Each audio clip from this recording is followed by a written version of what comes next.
This yeast, known as Malassezia, might sound harmless, but it's behind a common issue: dandruff.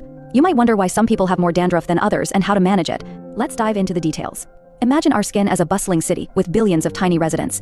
Malassezia yeast settles on our skin right after birth. It particularly enjoys living in hair follicles, those tiny pores that grow hair. These follicles are ideal homes for Malassezia because they have oil glands that secrete sebum, an oily substance meant to keep our hair strong and moisturized.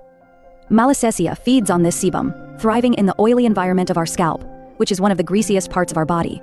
As Malassezia munches on the sebum, it can cause dandruff. Here's how. Sebum contains both types of fats, saturated and unsaturated. Saturated fats are packed closely together, while unsaturated fats have a twisty, irregular shape. Malassezia uses an enzyme to break down sebum and gobbles up the saturated fats, leaving behind the unsaturated ones. These leftover fats seep into the skin, disrupting its barrier and causing it to lose moisture. Our body senses this damage and reacts by causing inflammation, which is what makes dandruff itchy. To repair the broken barrier, the skin produces new cells rapidly. Normally, our skin renews itself every 2 to 3 weeks.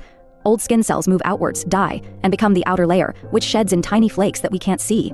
But with dandruff, the skin cells are produced so quickly that they don't mature properly. Instead, they form large, greasy clumps around hair follicles, which then flake off as visible dandruff. To tackle dandruff, antifungal shampoos are the most effective treatment. These shampoos kill Malassezia directly on the scalp. Dandruff tends to come and go, often influenced by changes in sebum production due to hormonal shifts throughout life. Even though Malassezia is present on everyone's scalp, not everyone gets dandruff. The reasons for this are still unclear. Scientists are investigating why some people are more prone to dandruff. They're exploring whether certain people have a genetic tendency or a more permeable skin barrier. There's research underway to see if people with dandruff lose more moisture through their scalps, which could cause their skin cells to overproduce. Scientists are also studying how Malassezia interacts with our immune system. The yeast uses small, oily molecules called oxylipins to control inflammation. If researchers can find a way to block the inflammatory oxylipins and increase the anti-inflammatory ones, it might lead to new treatments.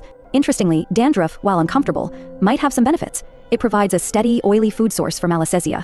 And while dandruff itself isn't harmful or contagious, Malassezia might help protect our skin from more dangerous microbes like Staphylococcus aureus. Despite the progress in understanding dandruff, it remains a bit of a puzzle, leaving scientists with more questions to explore.